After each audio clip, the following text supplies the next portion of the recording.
breakers has just been dropped off on a tow truck,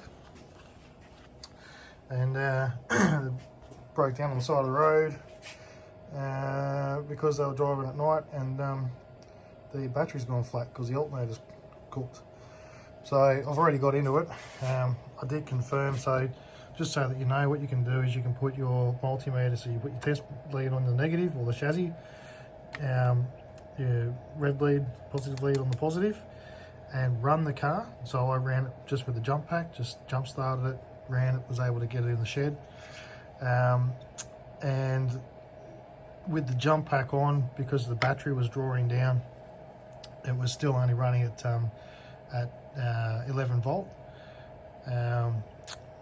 So yeah, obviously if the alternator's not charging, because the battery's static voltage should be mid 12 volts, 12.7 usually.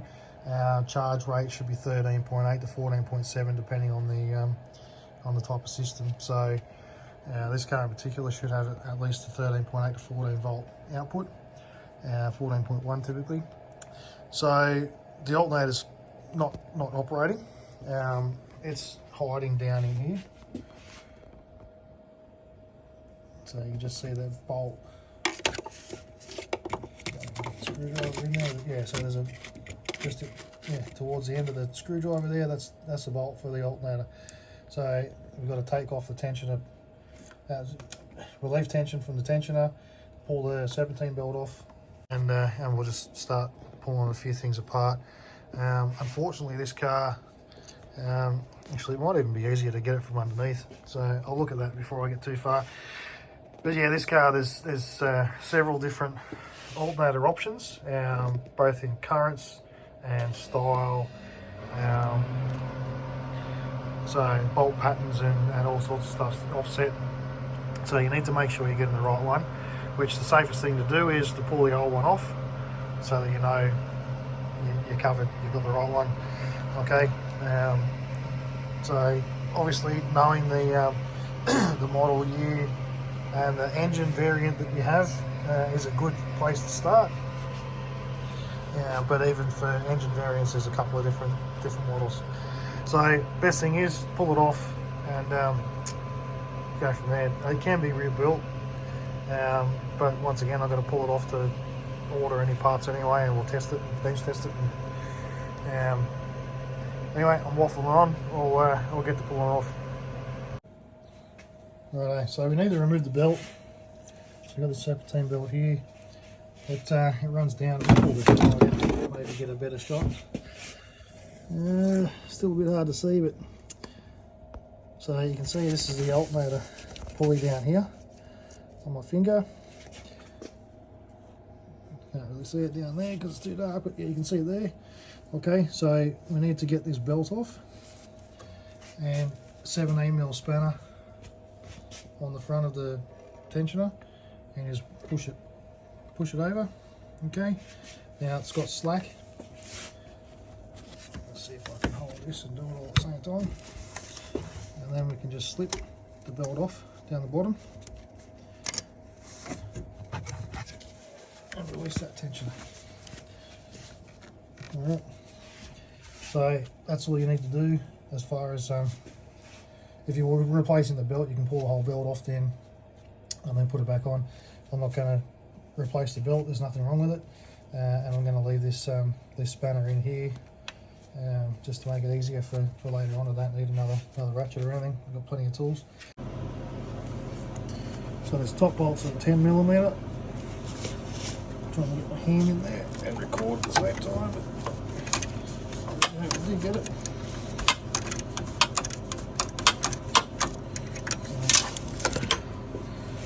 So I'll work that one out. So that's just the top bolt there, and I'll get that one out and then I'll show you the next one.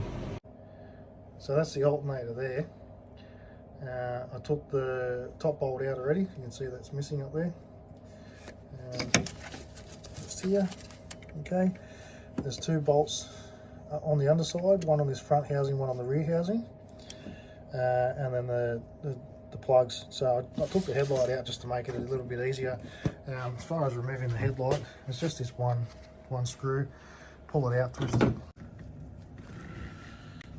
Okay, so you can see the back of the alternator there.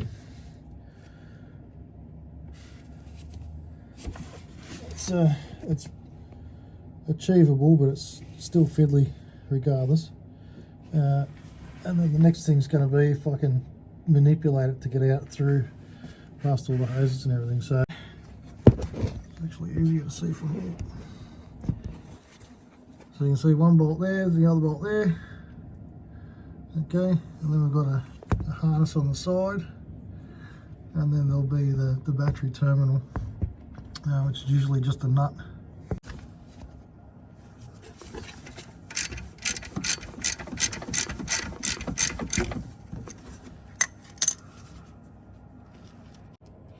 This here, that's the main battery positive, so by this stage you want to make sure that for 100% you've got your battery disconnected.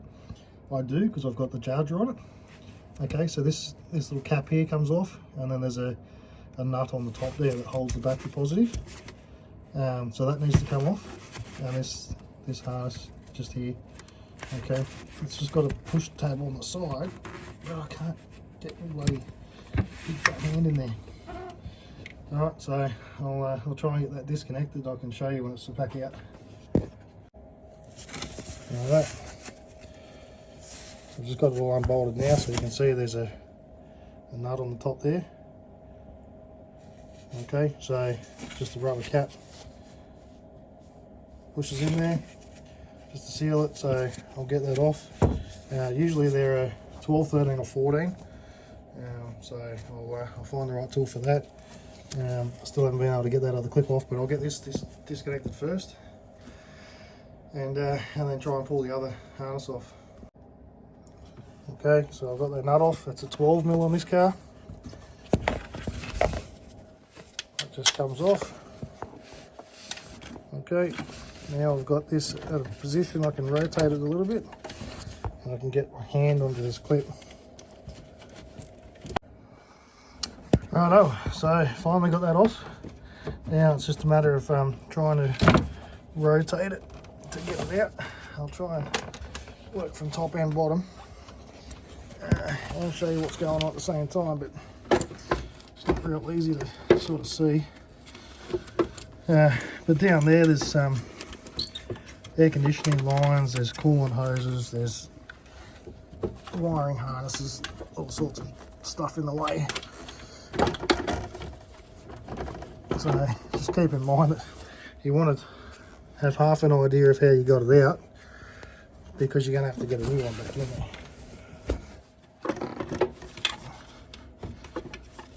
Sometimes it's a matter of finding a spot and rotating it to get the lobes through.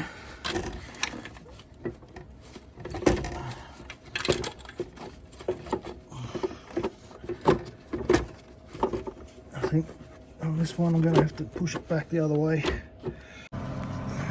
Okay, so you can see here we've got air conditioning line here that's stuck on. We've got a bit of a space here in front of it.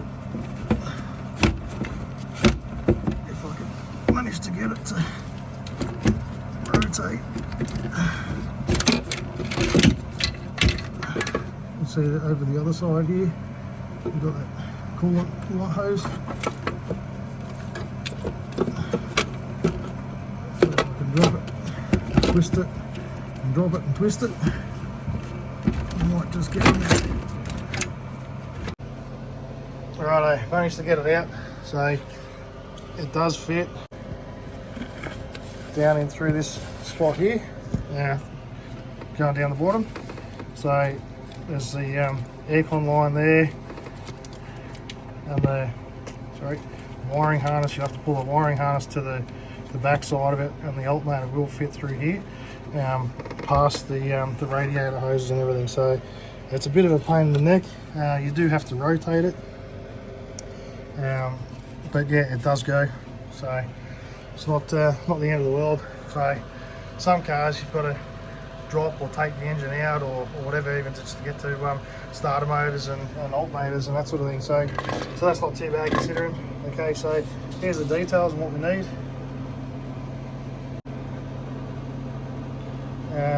So it's 120 amp rated, 12 volt alternator, and there's a model number R6ZCC. Okay, so that's what we need. We obviously need this configuration.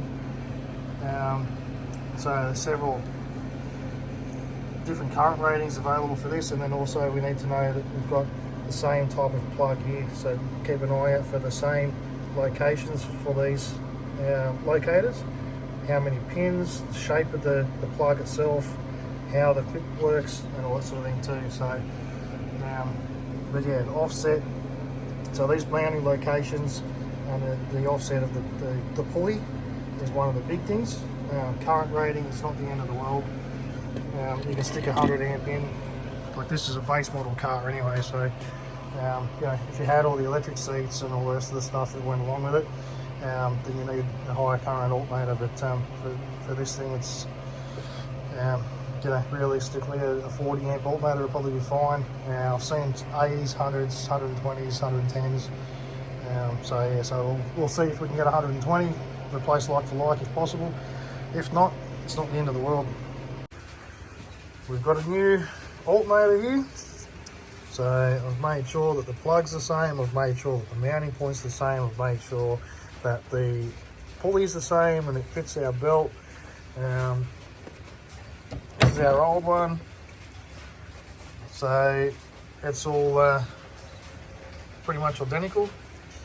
So we've got to get this one installed. It's the same current rating, obviously the same voltage. Plugs and everything will just all plug back in. So I've just got to get under the car and start trying to shoehorn it back into its little spot. Trying to feed it back up through this hole here. Alright, that's the way I pulled it out. So I'll get it back up there, and then from the top I'll reconnect the cables, because it's just a bit easier when it's out. And then it's just a matter of putting it in final position and putting the 3 bolts in. So there's probably not much I'm going to be able to show you, but basically this is where it's got to go, and it's definitely a two-hand job trying to swing the bloody thing in there. But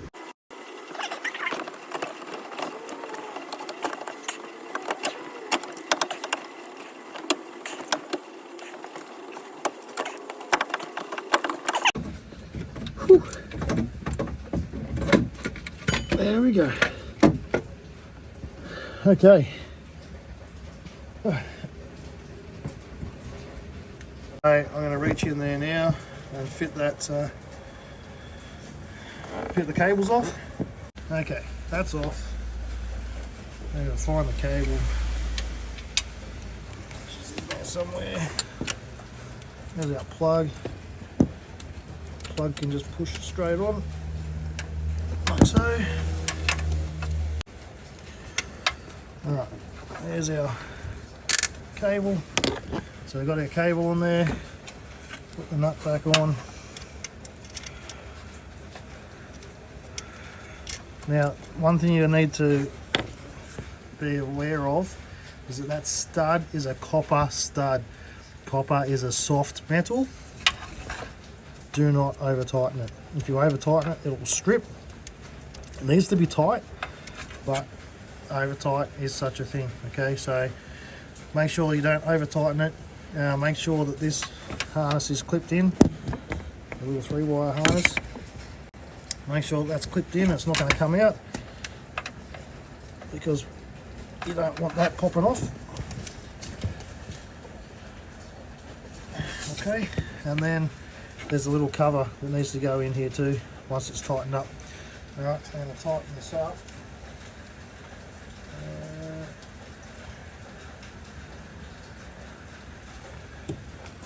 You see, the old one was a 12mm. This one, I should have double checked it. This one feels like it's bigger.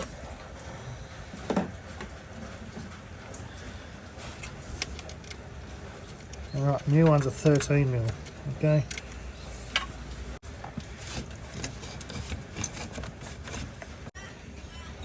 Alright, so don't forget the little dust cap that goes on the top of the main stud, just like so, and then we've got to get the bolts in it. So I'll get back under the car and get the bottom ones in and go from there. So these two bolts here need to go to here, and they're 10mm head on the bolts. These are two longer bolts.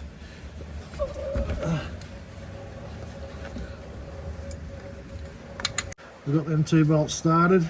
Alright, I'm not going to tighten them down, but I will wind them in a fair bit more until I get once I get the top one in, then I'll tighten everything up. You can see this top bolt. This is the bolt for it. Put my hand in the way, sorry.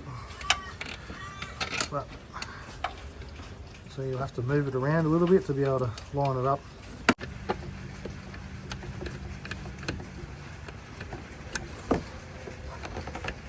Now we're getting somewhere.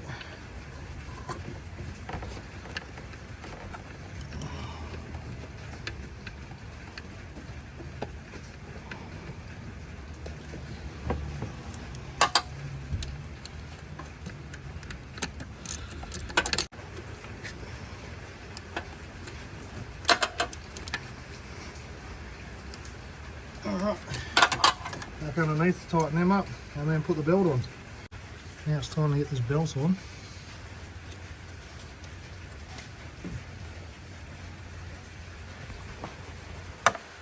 It's going to be a bit hard to see, but basically you can see the shiny pulley here, that's the water pump. So we need to go over here, which goes straight down, and then this middle section of belt needs to go, can't really see it, but this middle section of belt needs to go around the alternator pulley, back up around the water pump, and back up around the idler pulley or tensioner. So this is where you need to make sure that, especially with a 6 pk, a 4 pk, 5 pk, that you're on all the grooves. So at the moment we're obviously not on here. We're running around the water pump pulley, that's fine. We're in all the grooves on our alternator. Okay, and then we've got to make sure that we're on all the grooves on our harmonic balancer, crankshaft pulley. So then I relieve tension off here. So then hold the belt, push the tension around, and then just pull the belt over the tensioner, like so, making sure that it's straight, and you can see all the way down there that harmonic balancer pulley, making sure it's on the harmonic balancer pulley straight, which it is, and then confirming again our water pump pulley, which is fine, and our alternator pulley, which is also fine. Okay, so now there's tension on that belt, and we can get to refitting our battery terminal. So I've charged the battery, so it's just a matter of reconnecting that battery terminal now. Unfortunately, this car is a bit of a pain in the ass in the respect that the negatives at the back, the positives at the front. So just keep in mind that this plastic, this battery clamp is metal. Actually, it's not even bolted on properly, but it's all right. I'll get a nut for that. That's metal and it's earthed. Okay, so and there's other earth things around. So make sure that when you're tightening up the positive post, because the negative post is already still connected, you don't short it out, because it will arc and spark and can cause fires. So before I do that, I'm going to put the headlight back in. So I'll quickly show you that. It is fairly simple. You've got these clips here at the bottom. They just slide in. You've got little retainer brackets and everything. Okay. Everything will just slip in.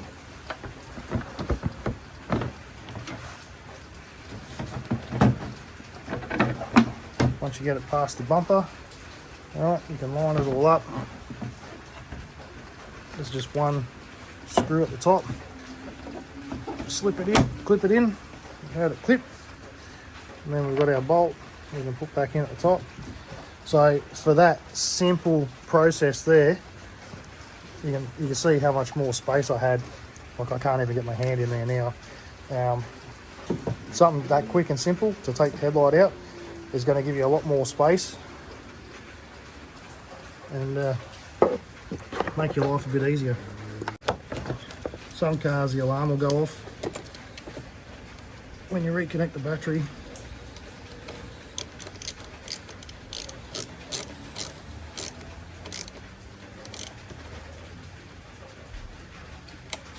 Alright, battery's reconnected. So now we're going to start the car and we're going to test power at the battery with a multimeter to make sure that it's charging. We've got the right charge rate. Okay, so connecting the negative post, we've got 14.1 volts is our charge rate. So our alternator is charging. It will go up a little bit as the car starts to warm up a bit, but that's pretty good. That's job done.